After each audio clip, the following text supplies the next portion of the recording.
You ask Tiger to solve. This deals with linear equations with one unknown. The final result is x equals 75.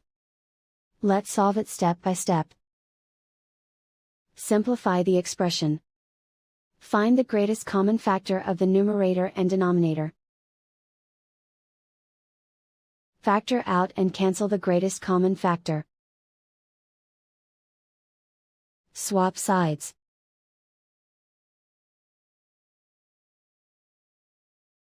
Isolate the x.